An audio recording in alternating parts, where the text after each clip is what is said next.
Well, hello, everyone, and welcome to the YouTube channel of the Graybeard Chronicles podcast and occasional video cast. I'm Brian Halstead, And I'm Kevin Harkins. and we've got a special episode for you tonight. We intend on uploading these video podcasts on a weekly basis.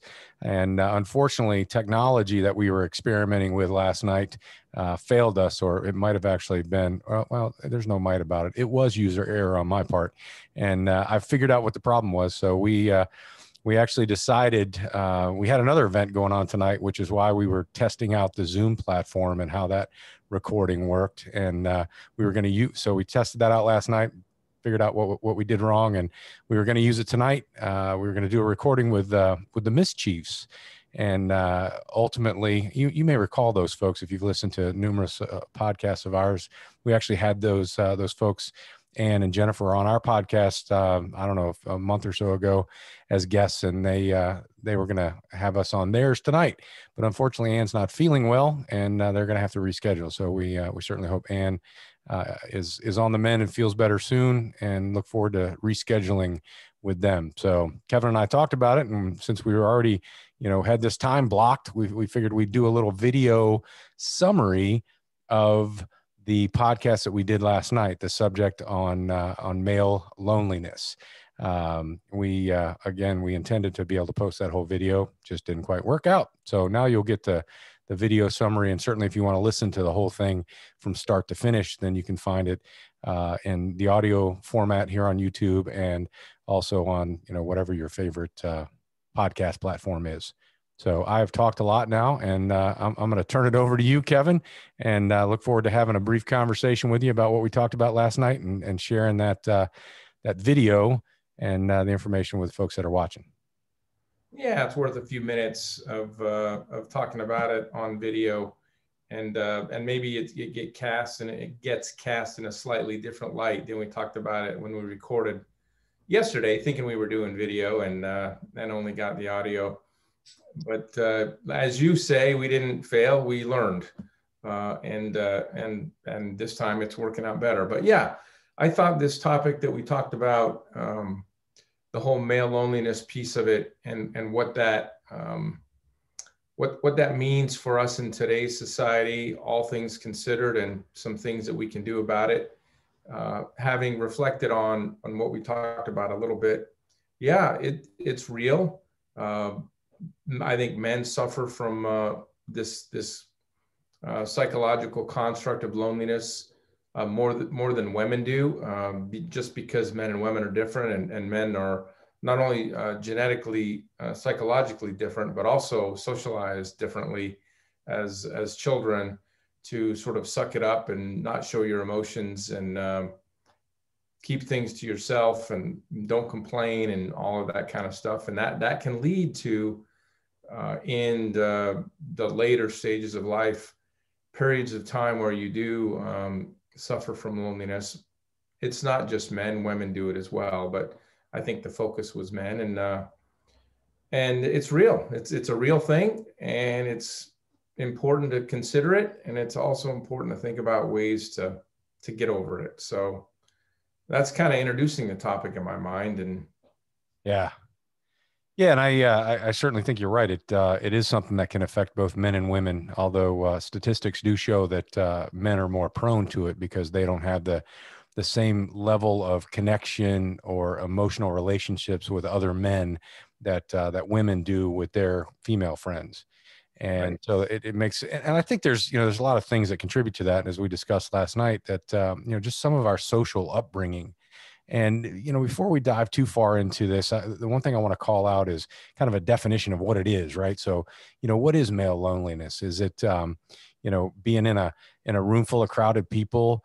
Some some you don't. Is it, being in the house with your family and friends, or, just being by yourself and being alone? And ultimately, I think you can be lonely in all those places because of the ultimate lack of connection, right? So not feeling connected to those people around you, whether it's at work or it's at home or in a social setting, or, not really feeling connected to yourself because you're not happy with, what's going on in your life, and things of that nature. There can be a real disconnect there, and it can be a cause for, deeper things like depression. And, there's even lots of statistics out there about how, loneliness and the subsequent depression and so on can lead to suicide, other bad health things. They say it's as bad for you as cigarette smoking. And Yeah. I'm talking about smoking, but yes, this is a pipe. It's not bad for you, so I'm told. But anyways, yeah, I mean, they say it's worse for you than obesity and things like that. And I think that makes sense because we are social creatures. We are meant to be a part of a tribe. In fact, historically, we survived because we were a part of a tribe. One of the worst things you could do to someone is banish them from their tribe and send them out into the world to survive on their own. And now we have people every day choosing to do that of their own fruition, just spending, time by themselves. And, some are making that conscious decision, and others are making that decision just because they haven't figured out how to connect with people in other ways. So, I'd also ask this question of folks that are watching is, how many close friends do you have? I mean, I'm talking about people. I'm not talking about acquaintances. I'm talking about people that you could pick up the phone at 3 o'clock in the morning and call them and say, "Hey, I need your help." And they'd say, where are you? What do you need? There wouldn't be a whole lot of questions. They'd just jump to it and be there to help you. And like I said, families excluded from that. It's those close connections. And I think, unfortunately, the answer to that question for a lot of adult men is, none, and who could they call at 3 o'clock in the morning? Nobody, except for maybe a family member. And, is a family member responding out of a connection you have with them or responding out of an obligation they feel for you? Right. I don't know which one that is, and it may differ depending upon your circumstance. But ultimately, what I'm saying is, we need those connections. And I know both of us are fortunate, Kevin, in that we don't have to deal with that. We have a depth of close relationships, and it's not a huge amount of people. I'm certainly fortunate to be a part of a motorcycle club brotherhood that is a large brotherhood with folks that I know. I could look anywhere on that list and call somebody in a time of need, and they would do everything within their power to come to my aid. I have no doubt. And, the same is true for me to them. And I mean, that's what it's all about. I mean, life is just more enjoyable when you're connected to other people. So I wanted to have the conversation. It's a subject that I've seen come up in different posts and thought it was worth talking about. Yeah, and I had an additional thought, but before I get to the additional thought, I just wanted to say that I agree with you, and it really, that's a good test. Uh, that being, who is it that you can call and that would respond out of a sense of friendship, loyalty, connection, rather than obligation. Because of course, you can get many people to respond out of obligation, but I like that as a test. And I like that we are creating an opportunity where men in particular, in this case, can stop and think about, wow, am I lonely sometimes? And if I am, why is that? And what am I doing about it? And so, but the additional thought that I wanted to have that we didn't talk about last night was sometimes I need alone time. I want to be lonely. I want to be left alone. I want to have my own private time, my own private space. That's not what we're talking about. Uh, I can recharge by being alone and being still and being by myself. And I want to cut off all connection with everybody because I just need to be there. But I am always coming back to my tribe to want to connect to them and be a part of it. And so if you don't have that, or if it's not what you want it to be, then recognize that. First of all, admit it, and then think about some of the things that you can do to stop it. Because if you don't stop it, as we've said so many times on so many different podcasts, when you get stuck in your own head and all of this downward spiral starts, and you all of a sudden even remove yourself more and more and more from the environment that you normally exist in, that does lead to depression, which can lead to some even much worse outcomes, and nobody wants that. So we talked about being a friend, we talked about getting a dog, we talked about going for a walk, because just moving physically tends to snap you out of. We talked about reaching out to people and making sure that you are not continuing a really negative spiral, and connecting to people. So Yeah, we yeah. talked about the fact that there's folks out there, no matter what kind of quirky activity you're involved in, there's somebody else out there that enjoys doing the same thing. And, figure out how to connect with those folks, whether, it's some type of online forum.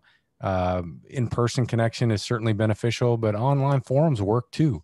Like I said, there's folks out there doing and interested in the same stuff that you're doing, and there's ways to connect with those people. I definitely want to echo what you're saying though, Kevin, about that alone time, because I value, I call it my cave time. And, sometimes I just like to, grab my club and drag it into the cave and, sit there and have that, recharging alone time and so on. And I certainly understand the value of that. And I think that, that folks need it. And, that goes back to what I said earlier. You can, as long as it's done in a healthy environment and you are in a good place, right? So, you can be lonely by yourself. You can be lonely with other people in public settings. That's what we're focusing on. And also you can be very happy and content with a large group of people, with some of your friends and right by yourself. And I think, that speaks to the healthiness of your total situation when you can be comfortable in all those different environments. That makes sense. Another tool. This is something else we also didn't talk about last night, but this whole Advent is too strong. I mean, video chatting has been around for a long time, but this COVID thing, with everybody being required to, stay home and stay away, that's had a very significant contribution to a lot of mental illness, a lot of violence, a lot of breakdown of relationships, and so on. And but I was talking to a colleague actually just a couple of days ago, earlier this week, and said, "Hey, I don't want to just chat with you on the phone. I want a video chat. I want to look at you." Yeah, And this person said, "Oh goodness, you're gonna make me, get up. You're gonna make me put take a pants shower, on, make me comb my hair." And I thought, yeah, I'm gonna make you do that because we're gonna have a connection, and I'm gonna lay my eyeballs on you. And so I would encourage folks to do that as well.